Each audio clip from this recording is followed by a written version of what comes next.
दोस्तों आज हम एक ऐसे टॉपिक की बात करेंगे जो सबको अनकंफर्टेबल करेगा, लेकिन बच्चों के लिए लाइफ और डेथ है। हम सब सोचते हैं कि यार बचपन एक मासूम और सेफ टाइम होता है, लेकिन असल में इंडिया में लाखों बच्चों के लिए बचपन अब सेफ नहीं रहा। ये बात डाइजेस्ट करना मुश्किल है पर सच है दोस्तों।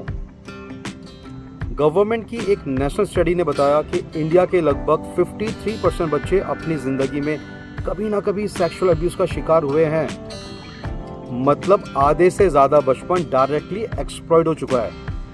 और जो नंबर्स पुलिस रिकॉर्ड में आते हैं वो असली तस्वीर से बहुत ज़्यादा कम होते हैं, और ये बात हम सबको पता है।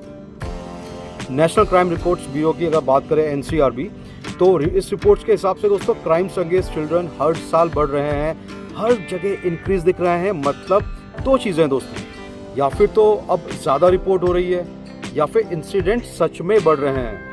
दोनों ही चीज़ें बहुत ज़्यादा डरावनी हैं। सबसे दर्दनाक बात यह है कि ज़्यादातर अब्यूज़ घर के अंदर या आसपास होते हैं। रिलेटिव्स, नेबर्स, ट्यूटर्स या ट्रस्टेड एडल्ट्स, वो कोई भी हो सकता है, इनके हाथ से।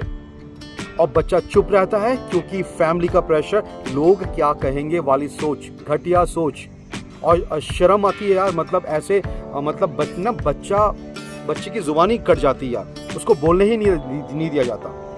अब्यूज़ सिर्फ मार पिटा या फिजिकल नहीं होता। इमोशनल अब्यूज़, नेग्लेक्ट और सेक्सुअल अब्यूज़ के अलावा आज एक नई समस्या है online abuse, grooming, porn exposure और साइबर एक्सप्लॉयटेशन। मोबाइल और सोशल मीडिया के जरिए सीधा बच्चों तक पहुंच रहे हैं। यूनिसेफ और यूएन एजेंसीज की बात करें तो वायलेंस अगेंस्ट चिल्ड्रन एक ग्लोबल क्राइसिस है, लेकिन इंडिया की बात करें तो इसकी स्केल और साइलेंस दोनों ही बहुत ज़्यादा हैं। आप कानून की बात करते हैं दोस्तों, 2012 में बना POCSO act, protection of children from sexual offences act. इसमें सेक्सुअल अब्यूज़ के सारे टाइप्स क्लियर डिफाइन किए गए हैं, छोटी चीज़ हो या बड़ी।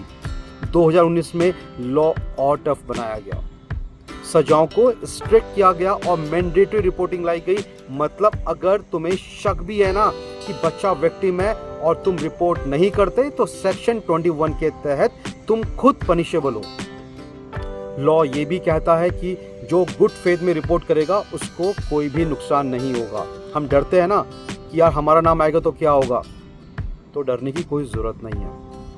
प्रॉब्लम यह है कि लॉ स्ट्रॉन्ग है लेकिन सिस्टम वीक है। इन्वेस्टिगेशन स्लो होती हैं, एविडेंस प्रिजर्व नहीं होता, केसेस कोर्ट में लंबे चलते हैं और बच्चे पे सोशल प्रेशर आ जाता है। इसीलिए कन्विक्शन रेट्स लो रहते हैं और जस्टिस अधूरा रहता है। सॉल्यूशन सिंपल है दोस्तों, बस हिम्मत चाहिए। अगर तुम्हें अब्यूज का सस्पिशन भी है, तुरंत चाइल्ड लाइन 1098 पे कॉल करो। पुलिस या स्पेशल जुवेनाइल पुलिस यूनिट को इन्फॉर्म करो। अगर ज़रूरत है तो बच्चे का टाइमली मेडिकल एग्जामिनेशन करो। जल्दी रिपोर्ट और एविडेंस सिक्योर करने से केस स्ट्रॉन्ग बनता है। ये याद रखो, रिपोर्टिंग करना रेवेंज नहीं है, ये प्रोटेक्शन है।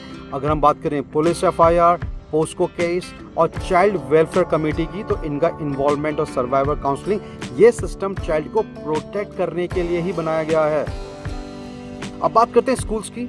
स्कूल्स में हर बच्चे को safe touch, unsafe touch education मिलना चाहिए। पेरेंट्स को खुला कम्युनिकेशन रखना चाहिए ताकि जो बच्चा बिना डरे बोल सके। कोई भी प्रेशर नहीं होना चाहिए यार। नेबर्स, ड्राइवर्स, ट्यूटर्स, कोचेस, सबके लिए स्ट्रिक्ट बैकग्राउंड चेक्स और अकाउंटेबिलिटी होनी चाहिए। टीचर्स, डॉक्टर्स और NGO वर्कर्स को स्पेशल ट्रेनिंग देना जरूरी है, वरना केसेस चुप हो जाते हैं, डेड हो जाते हैं, मर जाते हैं। और सिस्टम्स लेवल पर fast track POCSO courts, witness protection, free counselling और रिहैबिलिटेशन जो सेंटर्स हैं, ये अभी के अभी लार्ज स्केल पर इम्प्लीमेंट करना चाहिए। दोस्तों एक ब्लंट मैसेज जो शायद आपको यार बुरा लगे, अगर तुम चुप रहते हो तो तुम भी गिल्टी हो। कहते ना, silence is complexity. Evidence save करो, स्क्रीनशॉट्स रखो, डेट्स नोट करो और तुरंत रिपोर्ट करो। अगर तुम टीचर, डॉक्टर या NGO वर्कर हो तो रिपोर्ट करना तुम्हारी लीगल ड्यूटी भी है, वरना तुम खुद लायबल हो। मैं तुमसे सीधी बात कह रहा हूं, बचपन को प्रोटेक्ट करना सिर्फ पेरेंट्स का काम नहीं, हर सिटीजन की जिम्मेदारी है। आज का एक क्लियर प्रॉमिस ले लेते हैं यार, अगर तुम्हें कभी भी शक हो, तुम चुप नहीं रहोगे यार। बचपन छुपाने की चीज नहीं है, बचपन बचाना है दोस्तों। Speak up, act fast, protect the child, वरना इसका असर हम सबकी जिंदगी पर हमेशा रहेगा और बाद में पछताने का कोई फायदा नहीं है दोस्तों। बच्चे की चीख से ज्यादा डरावनी चीज है हमारी खामोशी। अगर तुम चुप हो तो याद रखो, तुम शायद शिकारी ना हो, लेकिन तुम उसके साथ ही जरूर हो। अगर तुम चुप हो तो बच्चों के लिए खामोश मत रहो, ख्याल रखो और हमेशा अलर्ट रहो और एक्टिव रहो आसपास। अगर तुमने देखा, सुना या शक किया, तुरंत एक्शन लो, क्योंकि हर पल किसी की जिंदगी के लिए इम्पोर्टेंट हो सकता है। ख्याल रखिए। जय हिंद, जय भारत।